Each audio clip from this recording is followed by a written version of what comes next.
This was the first human rights treaty to be adopted by the General Assembly of the United Nations and signified the international community's commitment to never again, after the atrocities committed during the Second World War, the Holocaust, never again. According to the International Court of Justice, states have the capacity to influence others and have a duty to employ all means reasonably available to them to prevent genocide, including in relation to acts committed outside their own borders. Our elected officials are derelict in this duty. As Jews, we love our community. Our work requires of us at all times to build safety and security for all through solidarity work. We call for an immediate ceasefire. As we mourn all loss of life, we condemn the genocidal actions of the Israeli government, the IDF, and the armed settler militias. We call for an immediate ceasefire. The statement made by UVM Hillel does not represent the intentions of JVP, nor does it represent the interests of the Jewish people and our faith. Rather, it perpetuates the generational fear and trauma we seek to heal through safety and solidarity. We call for an immediate ceasefire. This statement serves the Zionist interest, an explicitly white supremacist, settler colonial political project enacted in the interest of racial capitalism and empire, which is not and will never be the interest of the Jewish people. We call for an immediate ceasefire. Article 1 of the Genocide Convention states an obligation not to commit genocide and an obligation to prevent it. And according to the International Court of Justice, it means that our leaders who do not act to prevent genocide can be extradited to stand trial. And Article 2 states an obligation to punish those guilty of genocide. We have been watching this ongoing collective punishment and agony for too many days. You can't tell me, as Balint's aide has, that the U.S. government does not have power over Israel to stop this genocide. 25 House members have called for a ceasefire and agreed and signed Representative Cori Bush's resolution. Why hasn't our Vermont Congresswoman joined them? That's right. Why haven't our senators spoken out? Our outrage, our shared heartbreak over the murder of more than 10,000 Palestinians within the last month of a 75-year occupation is an outrage towards both the ultra-right Israeli government and the U.S. government for financing these war crimes. Our criticism of the Israeli government is not and will never be an attack on Jews. We call for an immediate ceasefire. To tie Judaism, and therefore all Jewish people, to the actions of the Israeli government is itself an egregious and violent act of anti-Semitism, which we must reject in the strongest possible terms. We call for an immediate ceasefire. We, as JVP, have condemned terrorism at every action as we mourn all loss of life. We ask that you listen to us as Jews when we tell you exactly what it is that we stand for. We call for an immediate ceasefire. Join us.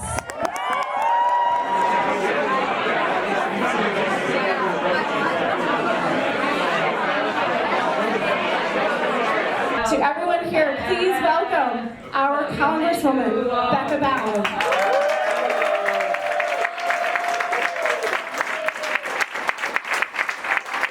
Not another nickel! Not another dime! No more money for Israel's crimes! I understand that you want a ceasefire now. I'm going to start there. I know that. I do too. Call The for red- one. Call for a ceasefire. If you, the anecdote. A ceasefire is not a humanitarian Respect. ceasefire. So here's, again, I am. Respect. These are incredibly painful and challenging times. Period.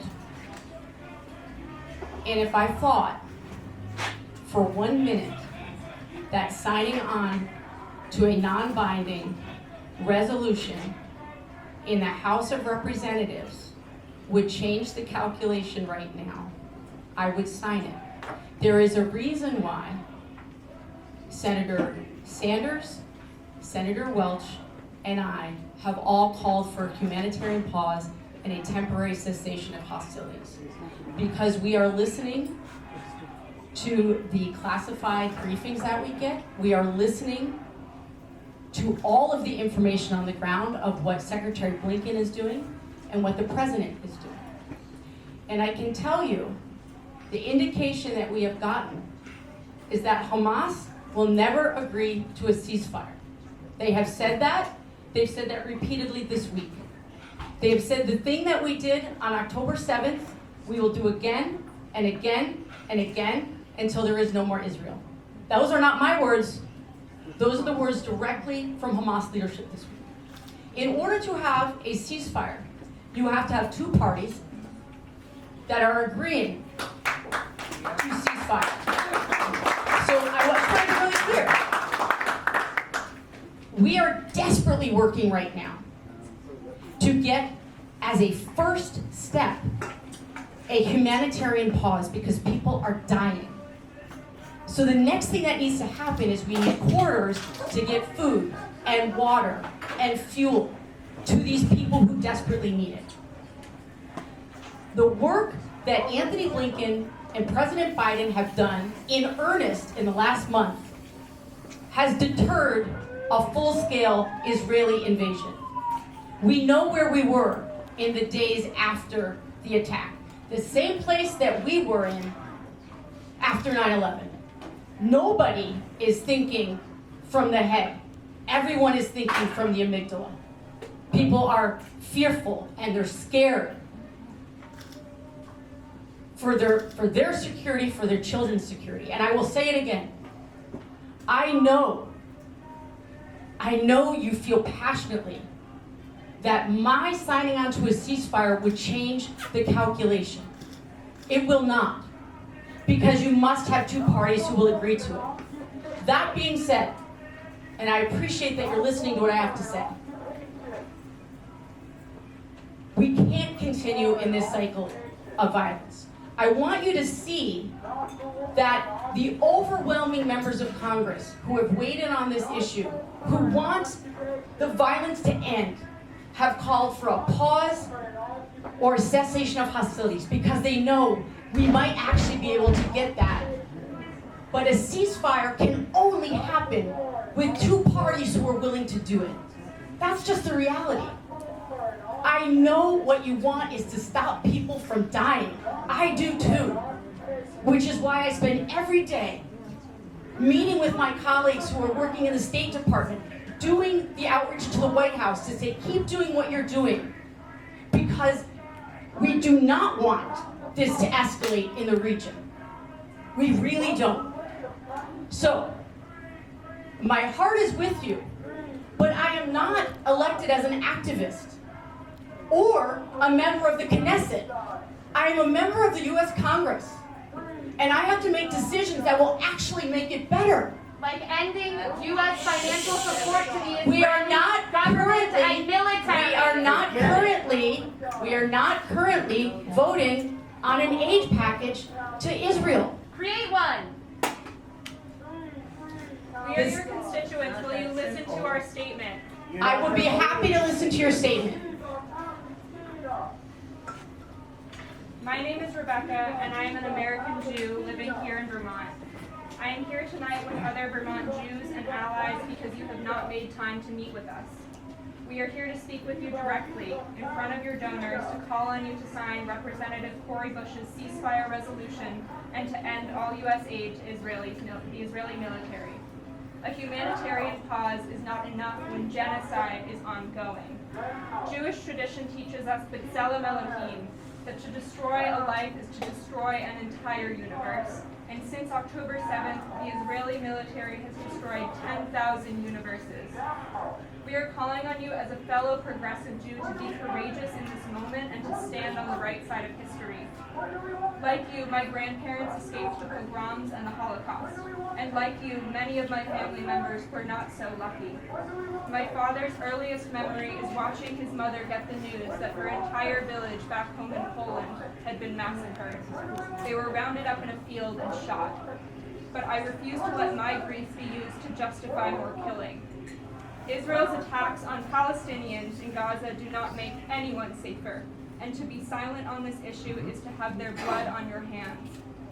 My father taught me that there were Germans and Poles who lived close enough to the concentration camps to see the smoke, and yet they said they didn't know what was happening. Well, we are here, Jews and allies, your constituents, people who voted for you, representing the majority of Americans and a supermajority of Democrats who are saying right now, we see the smoke and we will not turn away. We are here to say never again for anyone. We are calling on you to join your peers in Congress in signing this ceasefire resolution. If you don't think it would help, then what's the harm in signing it? We demand an immediate end to the siege on Gaza, and we demand humanitarian relief for the people of Gaza. We demand to call this moment what it is, a genocide being committed in our name and on our dime. We are calling on you to support a ceasefire and show the world that there is another option beside an endless cycle of bombings, airstrikes, rockets, invasions, settler colonialism, and ethnic cleansing. We are here today to say that a humanitarian pause is not enough. We are here to read and honor the names of Palestinian civilians who have been killed in Gaza since October 7th by Israeli forces, by U.S. bombs, by our tax money, and by representatives who have not yet called for a ceasefire. I will say it again. Jewish tradition teaches us that to destroy a life is to destroy an entire universe. And since October 7th, the Israeli government has destroyed 10,000 universes. These are their names, and may their memories be a blessing. So I appreciate that you have. Imam Yusuf, 1 year old. I appreciate that I gave you time to say your piece. I'm going to ask you to give me the same courtesy that I've given you. Again, you asked what is the harm, and I'm going to answer your question. What is the harm in signing something that won't go somewhere? That is your question. And it's a fair question. My job is to use the power that I have and the leverage that I have in the very best way for Vermonters and for this country. When you make a statement like that, it seals you off from having other conversations because it's not realistic. So all of a sudden, you are left out of conversations that you need to be having with people in government who are actually on the ground trying to change things. So there actually is harm in giving people a sense that a non-binding resolution brought, I might add, by the minority, which will never be brought to the floor of the House of Representatives. So there is harm, the harm you may not see. I am trying to end this as quickly as possible. And the best way for me to do that is to keep open lines of communication with all of the people in the United States government who could actually do something about this and are doing something about it. Thank you, Becca. Yeah.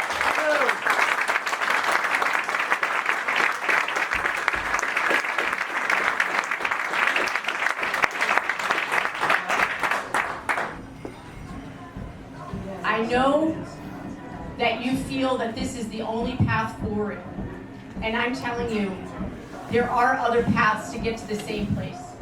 And I will point out again, there is a reason why the entire congressional delegation of Vermont has called for a cessation of hostilities and a humanitarian pause, because that is what needs to happen right now And that actually has a chance of happening. It's a first step in a long process towards a two-state solution, which I have always supported and still do.